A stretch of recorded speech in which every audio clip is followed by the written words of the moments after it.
Okay, the test is scheduled for Wednesday. I'm actually just going to move it one day to Monday.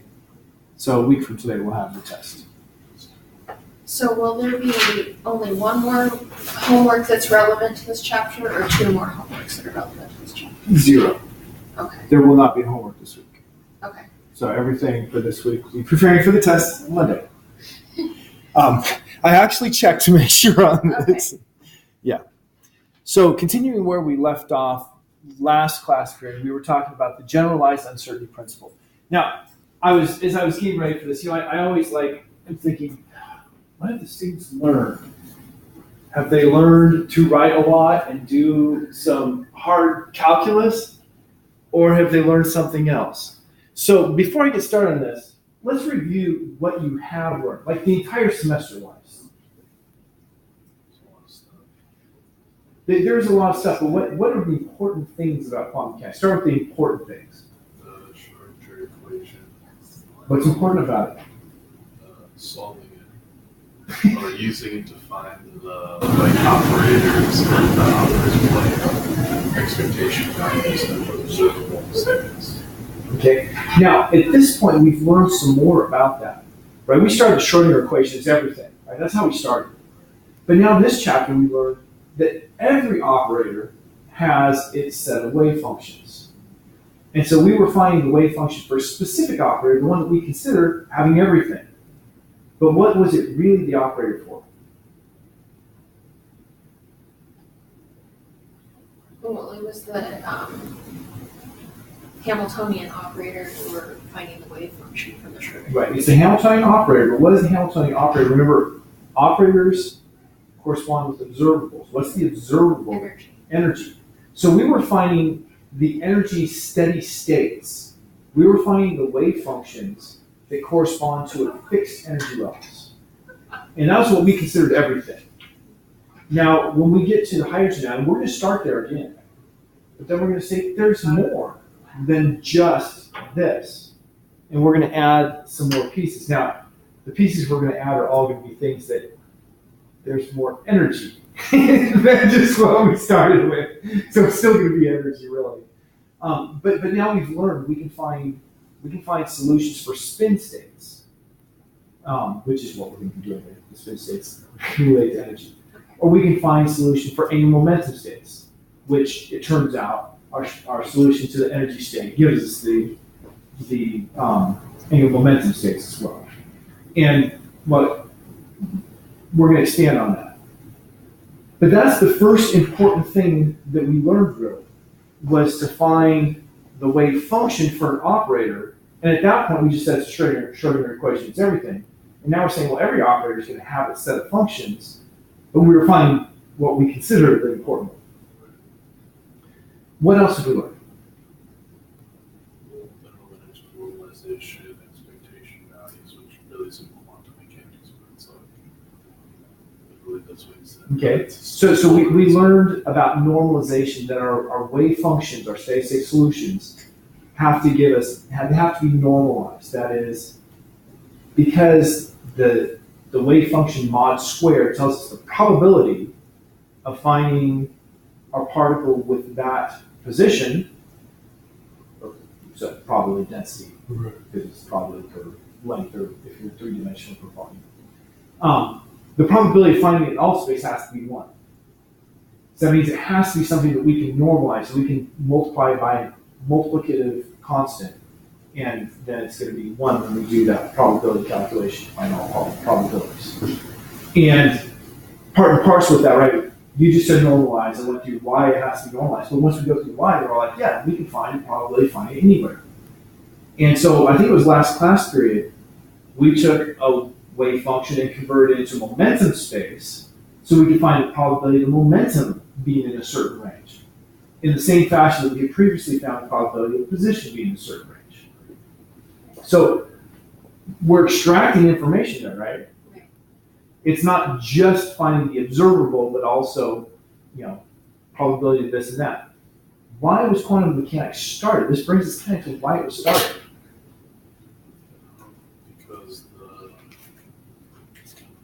the laws of classical mechanics tend to apply to the light that they were seeing when they invented the light bulb, when they observed it, was it absorption? I can't remember. Absorption wavelength or that graph didn't fit. Now, it means fundamentally the same thing, but I'm not going to say it didn't apply. I'm going to say it was broken, right? The prediction of what should happen when you have something that's hot giving off radiation didn't match reality. And so that brought up the idea of light being quantized to Planck, and then Einstein jumped on it. And then Louis de Broglie said, well, if light can be a wave or a particle, particle with quantized nature, then shouldn't other things? And that led Erwin Schrödinger to say, hey, yeah, here's a wave equation that will help us define the properties of the wave nature of an electron or something else. So that's one of the two, right? It's not like, oh, it's obvious next step. One of the two ways that brought us there. And I was watching a video on this the other day, and the person was talking about how it's not totally correct to say it's either a particle or a wave, that those are just two of kind of the observables that come out of. So can you, how does that work? Okay, so we say light is a particle and a wave, and in any experiment, you're going to see one of the other natures. And I fundamentally believe, so this is, I don't think it's a kooky theory. I have things that I take as my kooky theories. I don't think this is kooky, but I believe what that's saying is we don't understand the fundamental nature of matter still. And we see these things that we explain this way, these things that we explain this way. And you have that old trite analogy of the four blind men who come up and look at the, they cut down the elephant and they get completely different descriptions because they're observing it different from different perspectives. And that's fundamentally where we are. We have the nature of matter. I mean, this is as fundamental as it gets. And we have two explanations depending on where you're looking at it from. And it must be something more complicated that we don't understand. So it's not necessarily a duality of those two things. It's more like, here's how we can explain it right now. The duality is how we explain it, yes. We say that it has a dual nature. It's both this and this, and you see whichever one depending on your perspective. And I think the underlying that is a unified nature that we don't understand. Like I said, that's not a general one, but I don't think that one's goofy or kooky. Okay. I have other theories that I think are kooky, but I like them. They're pet theories. Not so much. Okay, so what was the other way that quantum mechanics was developed? Matrix math. Okay, matrix math, when Werner Heisenberg was trying to figure out the properties of electrons in an atom, got really frustrated because where's the electron? We don't know. And so he gave up and said, let's work with what we do know. And so we started classifying things. And we've just recently seen that our wave functions, we have a whole bunch of different functions. And we can think of these as vectors, and those are unit vectors, if you will.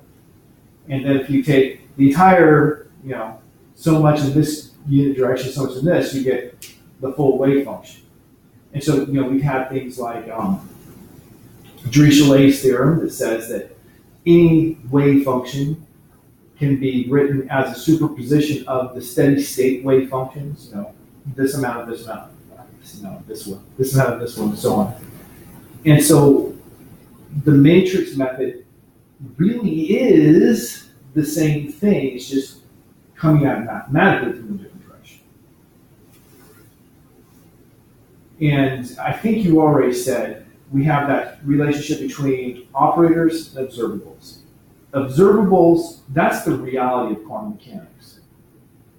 The wave function, that's where the information is. The operator is the measuring device to extract it from the wave function. And the observable is the true thing.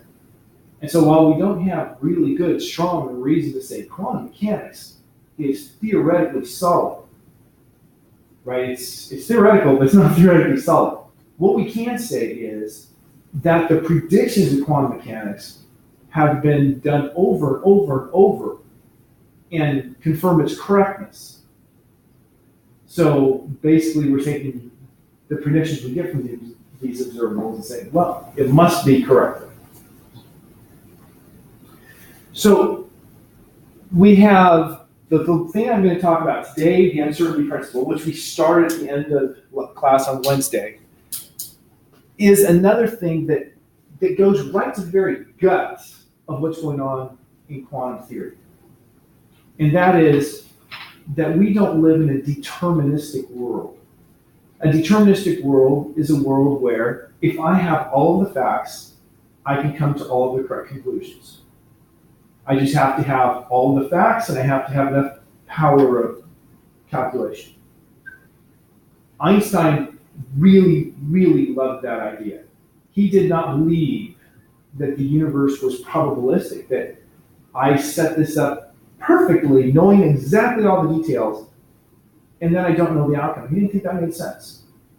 And it doesn't make sense to me either, but I have accepted it as it turns out that our universe is not deterministic, that it's probabilistic. There's a certain probability this is going to happen, and not you have this, so that has to happen. You know, why would I think the universe is deterministic? Because it's the basis of mathematics and classical. Okay, it's the basis of mathematics and classical mechanics. I mean, I can take this all day long, and I can take this and let go, and every single time it's going to drop. Every single time, there's never going to be a violation of that. I'm pretty certain, right? So that's deterministic. But what quantum mechanics says is, it doesn't have to be. Now, if you get down to it, thermodynamics is a statistical area of physics.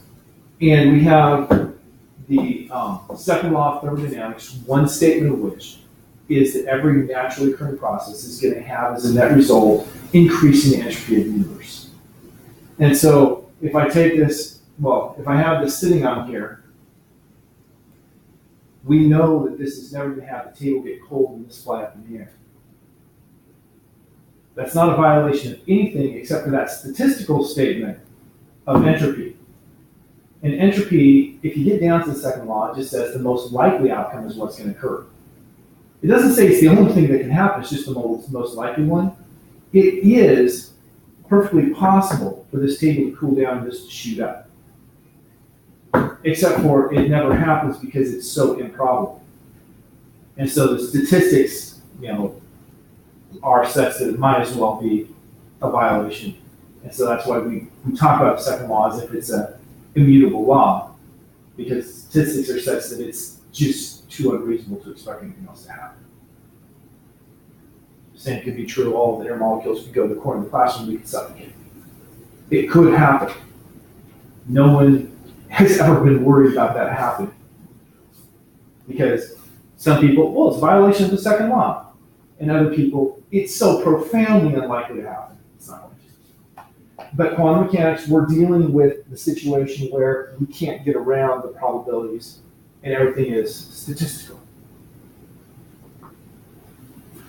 So the uncertainty principle, like I said, strikes at the heart of that. The uncertainty principle says that our uncertainty in one measurement times our uncertainty in another measurement is always greater than a certain amount. So the better I know this thing, the worse I know that thing. Hence the whole jokes about, the guy's driving the car that I will mangle again if I try to tell it, so I won't mangle it a second time. So let's remind ourselves what we looked at last week. And remind myself where I set down the pen when I was having my little soliloquy on what we've learned. So we're going for a goal, and the math along the way seems ridiculously unrelated. So we started with this, we're defining the uncertainty as the standard deviation, as the calculation. When we talk about uncertainty, we all have a fair idea of what uncertainty means, but when we get to the uncertainty relation, we're being very specific. It's the standard deviations that we're dealing with. And so, since the standard deviation is the expectation value of operator squared minus the square of the expectation value of operator. I said it that way so it's really clear. Okay. Then we just defined a function that is operator minus expectation value of operator acting on the wave function. And it looks really contrived, right? The only way you get here is somebody's already gone down this path because they were like trying to prove something. Hey, I wonder what if, And so with that, we said, okay, so here's my function f. Using Dirac notation, I used bra f ket f. Close it, that has the implied integrals. And we go through and we evaluate it. And after I made a few counting errors, we found that, yes, this is correct. Yes. And I had a question from last week. You said that we could see how the expectation value notation bleeds into Dirac notation. Was Dirac notation developed from expectation value notation, or? Historically, I don't know. Okay. I would expect that it went the other way, that the expectation value notation came from the Dirac notation, but I don't know. Okay. That's a good question. Okay, so we get to here. We have, hey, if I do this, bra f ket, I always start in that mode and forget it. Bra f ket f, that is equal to the uncertainty squared in my operator A. And then we rinse and repeat. We say, okay, well, let's make an operator B and a corresponding function G for the same exact relationship. And then we have this thing called the Schwarz inequality, and that's where I ended last class period. Now, the Schwarz inequality, I'm going to refer you, okay, I see you have your textbook today. If you look at page 95 there, equation 3.7 is the Schwarz inequality. The Schwarz inequality is also written here.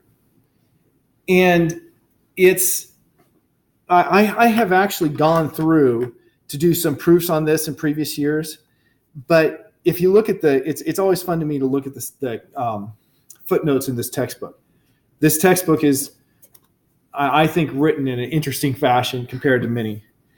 And so if you look there at footnote 5 for proof, you can see, I don't know if that's Reese and something Nagy, functional analysis in a finite dimensional vector space. This is easy to prove.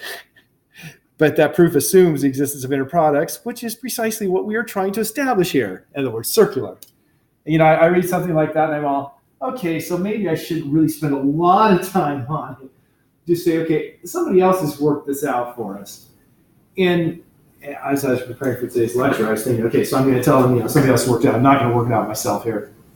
And they're like, well, why don't we just jump to the end then? If we're going to take somebody else's word for it, why do we have to go through all the others? Oops. Somebody worked it out, trust me. But the point of this is for you to be convinced that there is a basis for it, and it's not just indoctrination where the teacher said, so it must be. So we try to minimize the take it on faith steps. And this isn't a big take it on faith step. This is something akin to the idea that if you have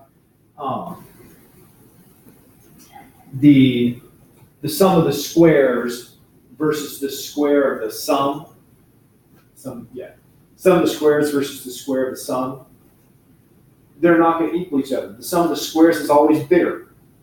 It's something akin to that in idea. It's not a hard one to accept.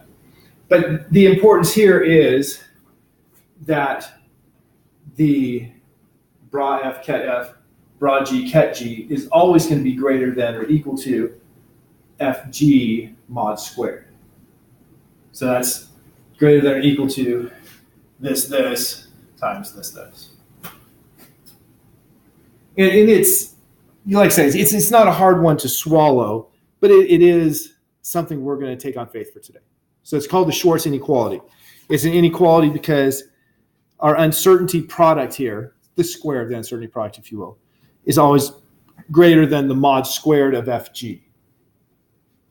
And now the next step is not some crazy assumption. It's really simple.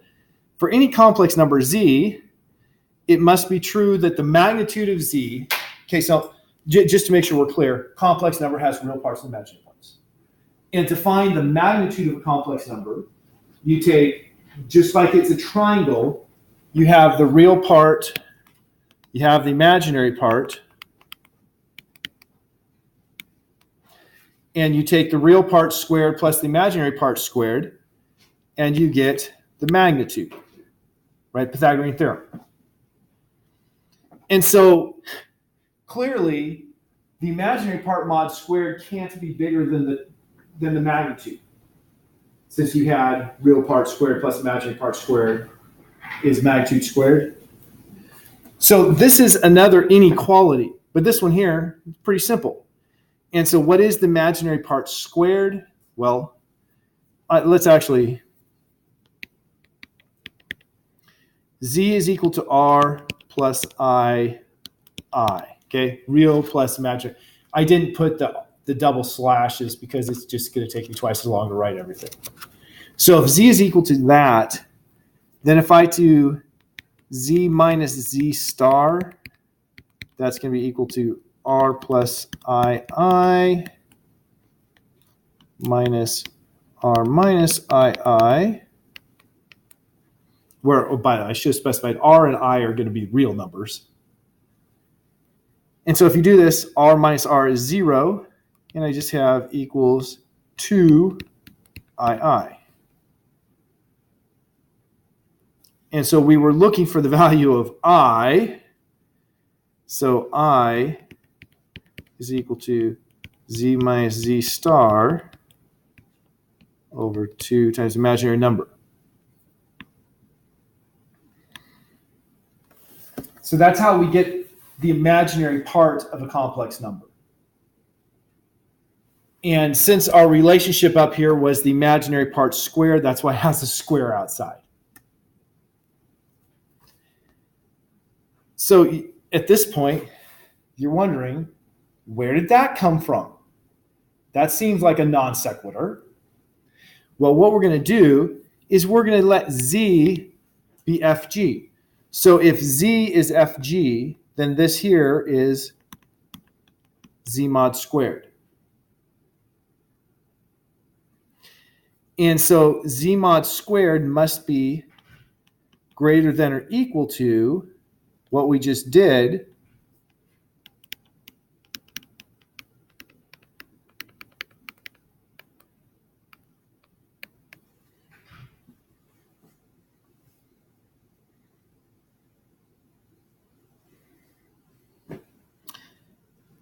and so that's what we have right here then.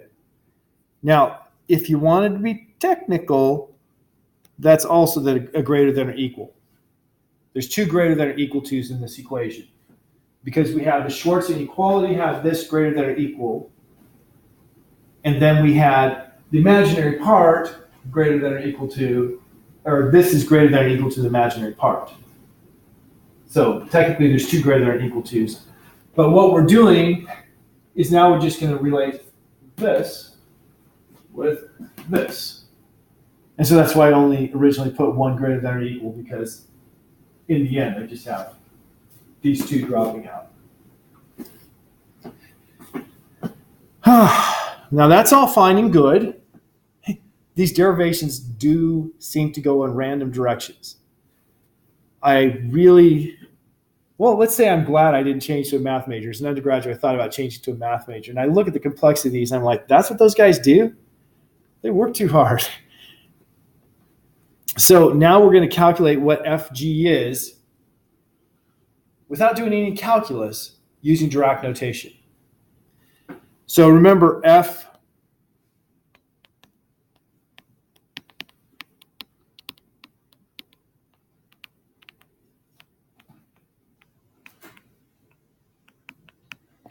was like that, and G likewise, just replacing A with B.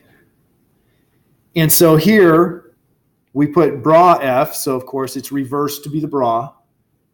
And then we put ket G, and then we have to put all of those together.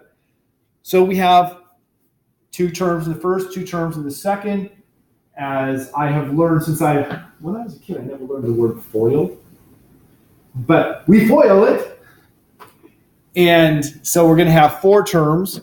This is the first and the first, and then we have the second and the first and the second, and the second and the second. And so now this is all just written out in Dirac notation, then we simplify. Well, this right here, what does that simplify to?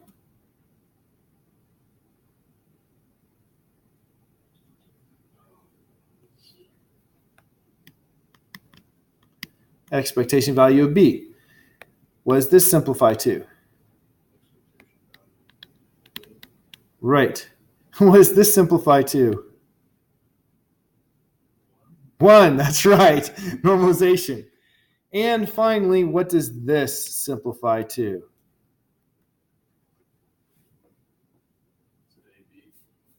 Yeah. It's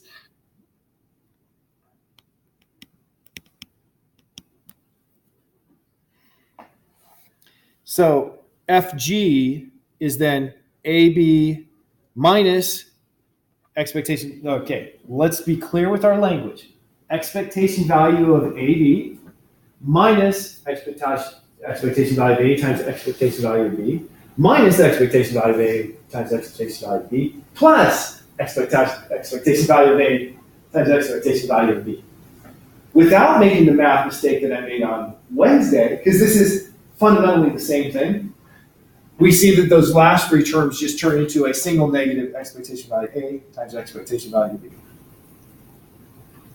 So if we do FG, we have expectation value of AB minus expectation value of A times expectation. If we reverse it, if we do GF, that is going to reverse which one, the positions of A and B. Well, in the expectation value of A and expectation value of B, these are just numbers, so the order doesn't matter. But in this one here, it matters. And so if we take the difference in the two, as indicated right here, then I'm going to have these 2 here are going to subtract out. But this here is going to be expectation value of AB minus expectation value of BA, as shown right there. But this is the definition,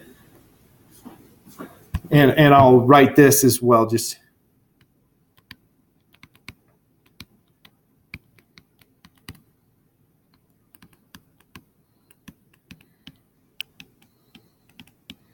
right, that's the commutator. And so if I do expectation value of the commutator, that's the expectation value of this whole thing, which simplifies to expectation value of AB minus expectation value of BA. Because when you have the integrals, you can separate them into separate integrals. And thus, what we have is this FG minus GF is equal to the expectation value of the commutator of A with B. Now that is the payoff point. This is where we can see, okay, I see where we're going now, because what we have is uncertainty in A squared times uncertainty in B squared is greater than or equal to 1 over 2I times this stuff here squared. Now, I used brackets when I wrote this to try to keep my terms clear. And I just realized now that that was a poor choice because it kind of looks like there's a commutator already here when there wasn't. So what we have now is, I'm making this a little smaller so I can see and not make a mistake as I write it. Uncertainty squared times uncertainty in B squared is greater than or equal to 1 over 2I expectation value of commutator A operator with B operator squared. That Well, I would say that is our generalized uncertainty relation except for one thing. We square root everything. So if I take that and I square root both sides, I'm just going to take the positive sense of my square root because my uncertainty is going to be a positive value. And so square rooting everything and just taking the positive sense, uncertainty in A times uncertainty in B is greater than or equal to 1 over 2i expectation value of the commutator of A with B. There's our generalized uncertainty relation. Now we've got a long ways past the Heisenberg uncertainty relation that we learned, right? This now says there's an uncertainty relation with any two observables. And it depends on if the operators commute or not. So if the operators commute, you can know the values simultaneously. There is no uncertainty relation. So an example of operators that commute, momentum and kinetic energy. Right, since kinetic energy is p squared over 2m, that's going to commute with p. And so you can know the momentum and kinetic energy simultaneously, which is fairly trivial. But there are other things that we will learn, like we can know simultaneously, and this is coming up with the hydrogen atom, we can know simultaneously what the energy is and what the angular momentum squared is, and what the angular momentum in one of three directions is, and we can't know what it is in the other two directions. And that comes from looking at these commutators. If they commute, we can know them simultaneously. Yes? So kinetic energy and momentum commute because there's momentum in that? Yeah, that was a simple case because they're just both P. But like the Hamiltonian doesn't commute. Right, the Hamiltonian would not necessarily because it can all, the V is going to be X related. Okay. That was where I made the mistake previously when I said X and H should commute. I was not thinking clearly. Because they might share the same variable, but not necessarily the same eigenstates? Right. Okay. Which is, otherwise, if they did commute, and see this was silly, if they did commute, I would be able to say, it's an energy state 1, so its position is exactly here. Right? If they commuted, I should be able to do that. Oh, okay. Okay. But obviously, particle in the box, we can't say what its position is, we can just say what its probability is.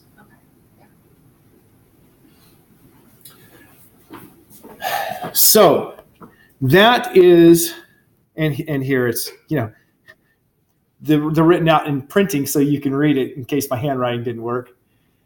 That is our punchline for this. Generalized uncertainty, any two variables. So my next slide is going to say, well, what's the two most common variables we like to work with? X and P. So what's the commutator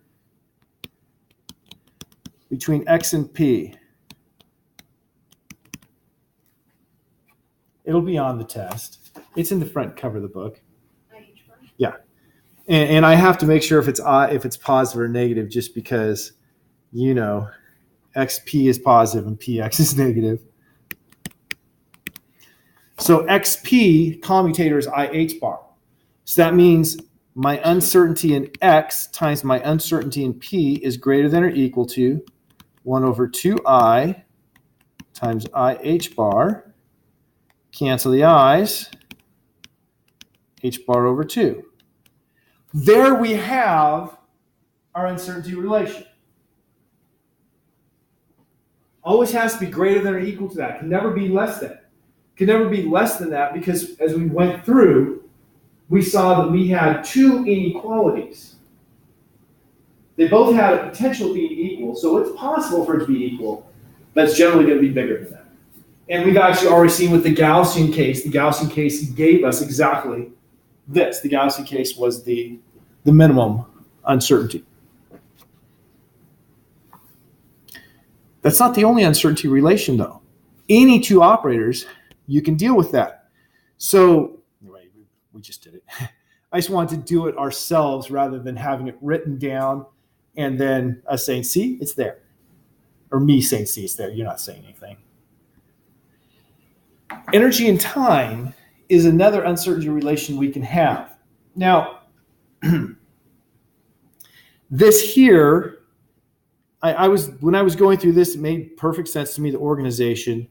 And suddenly I should have started with this problem this problem here, the energy time uncertainty, it turns out that you have the same relationship of H bar. Actually, no, I do have to do it this way. That's right. I do have to do it this way to get there. But it turns out that with energy time, you have the same minimum product of uncertainties, which is actually, when you realize now where it comes from, it's not always greater than or equal to H bar over 2. It depends on the commutator, and it's just kind of coincidental that you have the same commutator, so the same outcome. So energy time uncertainty, we start with looking at the time variation of an operator. So this here,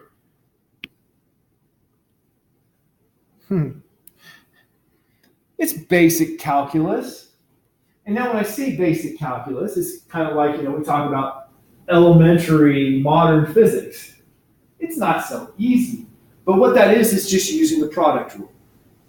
I have the time derivative of the expectation value of Q operator. Well, the expectation value of Q operator is that integral, which we can write more succinctly by using the draft notation. But then with that draft notation, using the product rule, I'm going to have, notice I now have to switch to partials. I have this partial of psi with respect to time, and then the other two parts, plus psi, the partial of the operator with respect to time, and the last one, and then plus psi, the operator, and the partial of the psi for the last one. And, well, you look at that, and you're like, well, way to complicate it. But it's not the hardest thing in the world, because the Schrodinger equation, here's the Schrodinger equation. Now we're using H for the Hamiltonian operator here. E is the eigenvalue for energy. We're just going to focus on the front half of that. Well, front 2/3. And so that means that if I solve for the derivative of psi, the partial of psi with respect to time, that should be my Hamiltonian operator acting on psi divided by IH bar. And so I can put that in both here and here. So I'm going to have, and of course this is going to be again at the top of the next page, but I think it's always worthwhile to actually show the work instead of just pointing.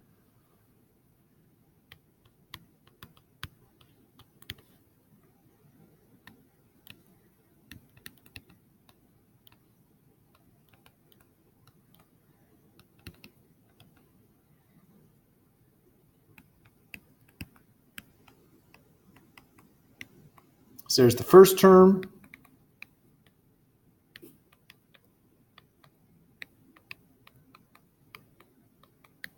Second term.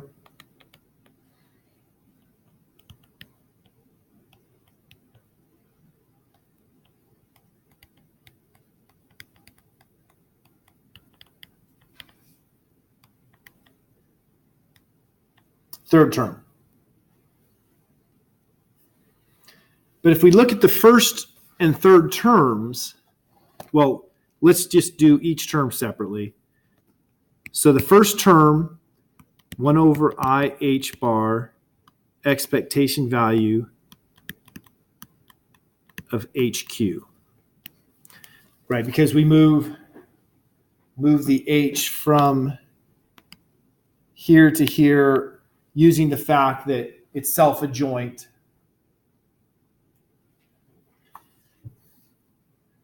This was that question? Okay. The second one is the expectation value of the partial of my operator with respect to time. And the third one, 1 over IH bar,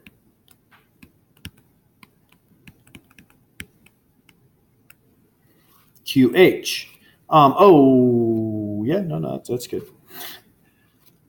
Okay, so why doesn't the Q in that first term need to go switch places with the H?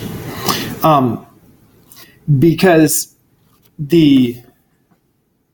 remember when we did the proof that the adjoint, the Hermitian conjugate of QR was R Hermitian conjugate, Q Hermitian conjugate. Yeah, that's fine. You take these two, and then this one here is acting on those two. And so if I would have moved the Q over, it would have been QH. But since I moved the H to the middle, it's HQ. Oh, you moved the Yeah, I moved the H to the middle. Right, so this was, in effect, the things I didn't write were that. Okay. And that's part of the Dirac notation collapsing to the expectation value. Okay. So, yeah. Now, it feels like I have a sign error here, but I think I did everything right. I mean, it's not hard math. So here is the work that I just did. Okay. Yes. I did make a sign error.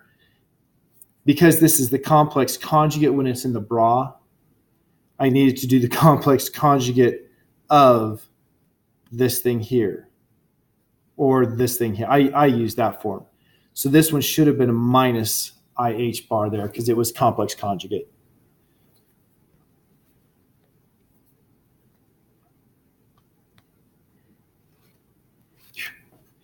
I knew it felt wrong. So taking what we had here, HQ, QH,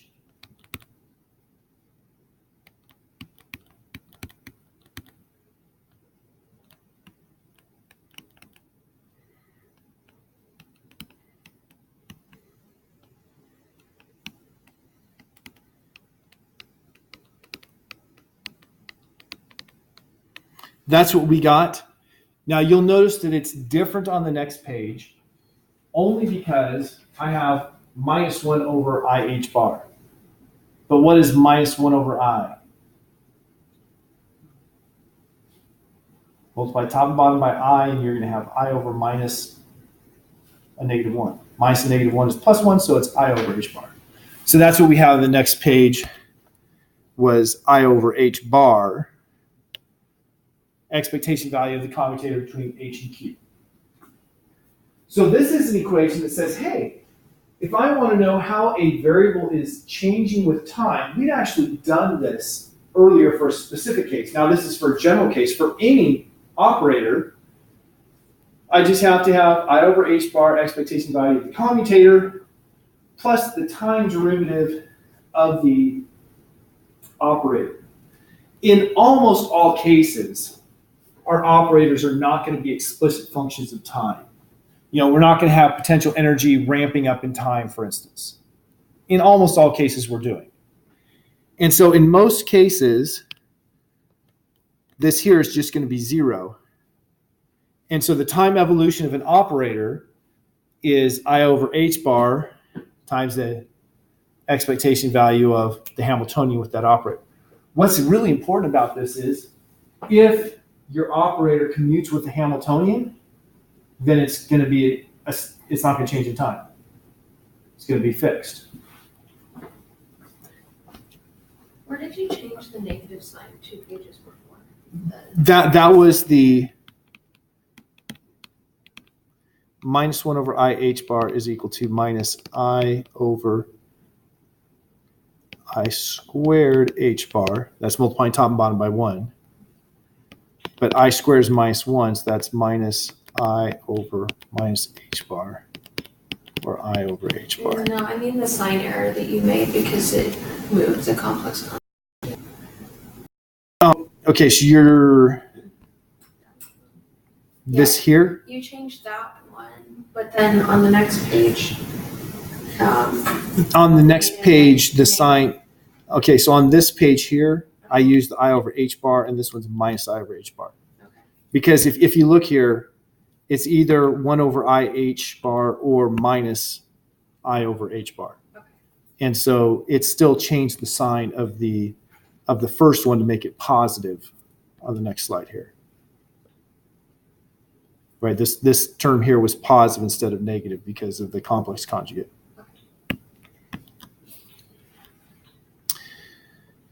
Okay, so what we have here is the time derivative of some operator in the case where the operator is not explicit function of time, is I over h bar expectation value of the commutator,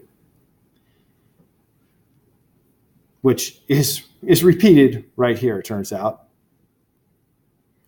And so using our generalized uncertainty relation and replacing this, so this is the uncertainty now between the Hamiltonian, the energy, and any other variable is greater than or equal to h bar over 2 times the time derivative of the expectation value of my operator. And so here's another form of the uncertainty relation, but it's explicit too. This is the uncertainty between, remember, Hamiltonian operator, that's energy. So this is uncertainty in energy. Has h because that's the operator. And whatever my variable is.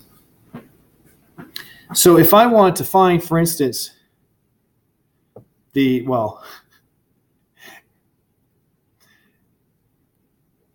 I wanted to find the uncertainty between the Hamiltonian, the energy and time, we suppose the derivative of the time operator with time is. Yeah, it's got to be 1. And so if we do it with time, this is going to have to be just h bar over 2 for the uncertainty between energy and time. And so that's where we get that relation.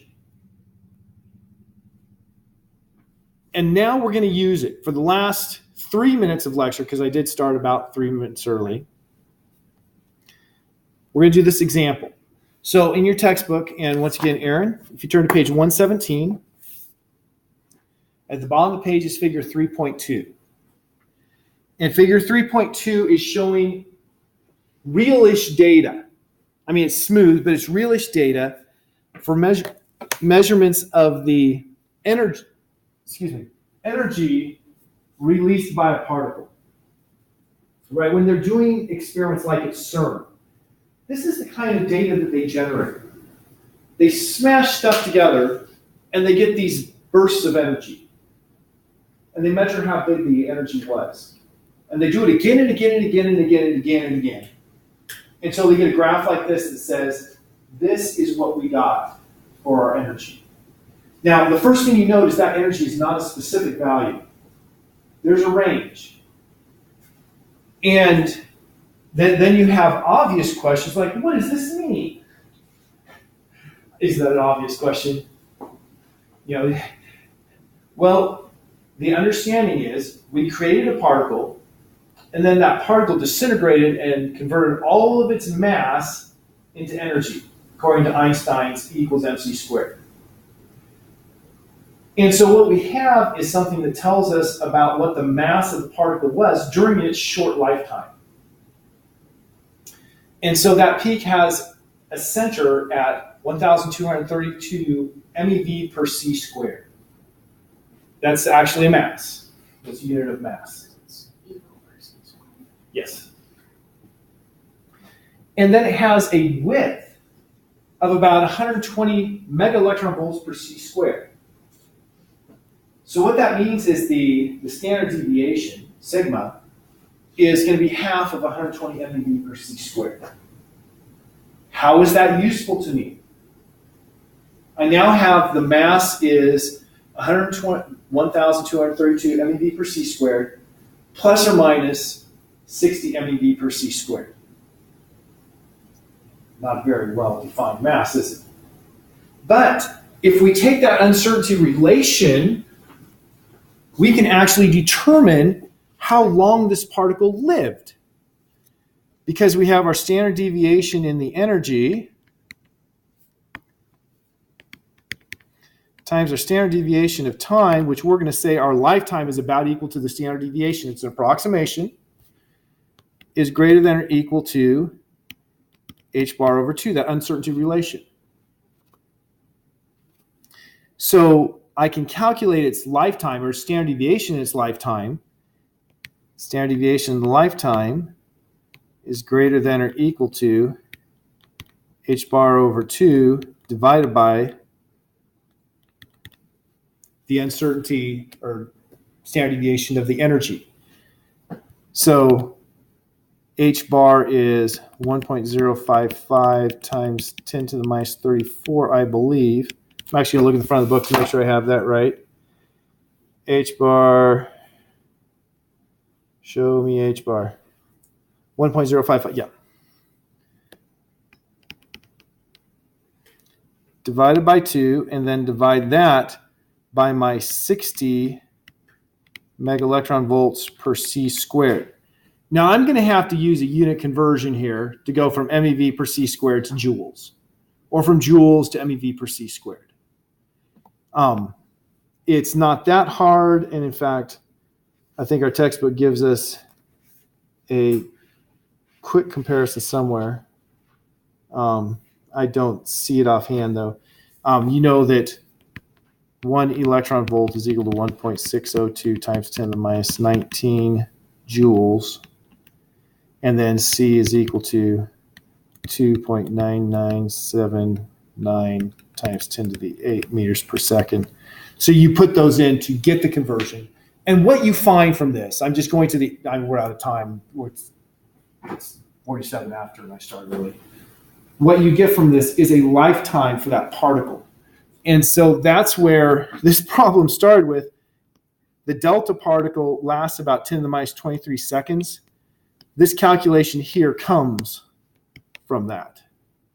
They take the graph you saw and they calculate what its lifetime is. Because who can measure 10 to the minus 23 seconds? If you think about it, there's no way to measure that. It's inferred from the uncertainty in the energy. All right.